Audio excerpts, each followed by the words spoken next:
Welcome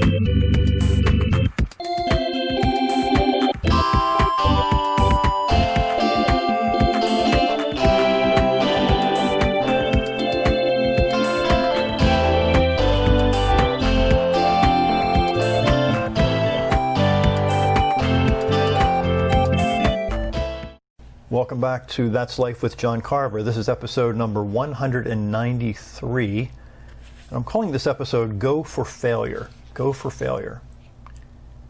Now, I don't drink alcohol, I don't smoke, I don't do illegal drugs. I have, however, become a workout addict.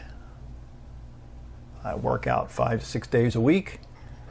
But growing up, I was overweight and picked last in every gym class in school.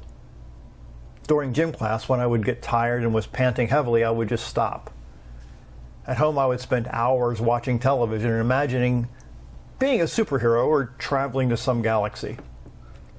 In my early 40s, I was chased by a swarm of yellow jackets, or bees, which proceeded to sting me over a dozen times. At that moment of pain, I decided that the next time these yellow jackets or anything else would attack me, I would outrun them.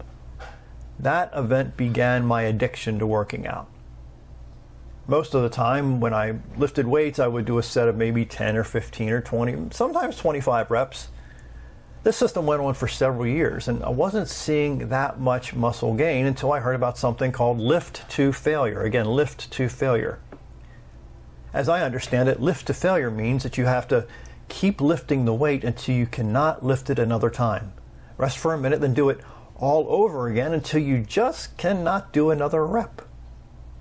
Since I started using this technique, I've seen really a much better muscle growth in my body, while really I'm not trying to be a bodybuilder by any stretch.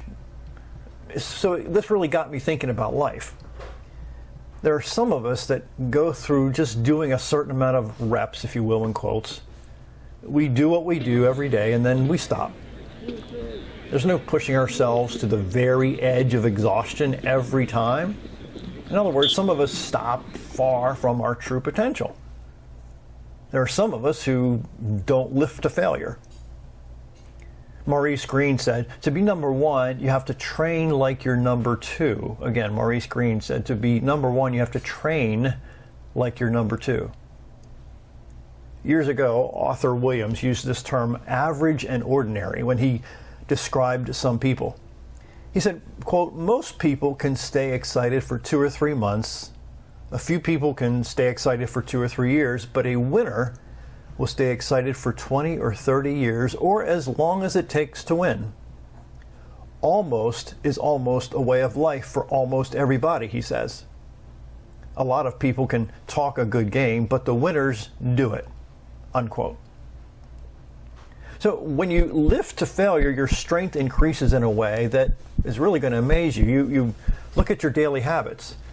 Are those habits pushing you to grow in areas that will help you succeed in life?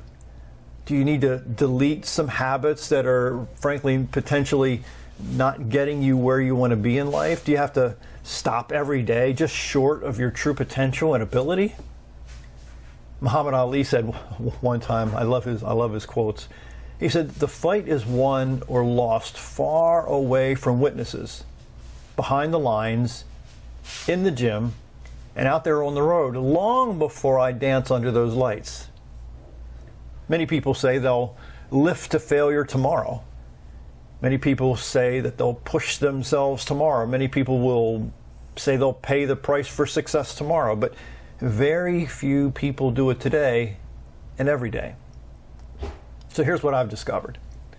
When you begin the mindset of lift to failure, your vision peaks in a way you cannot imagine. You see more clearly and you will have no tolerance for foolishness. Let me say it again.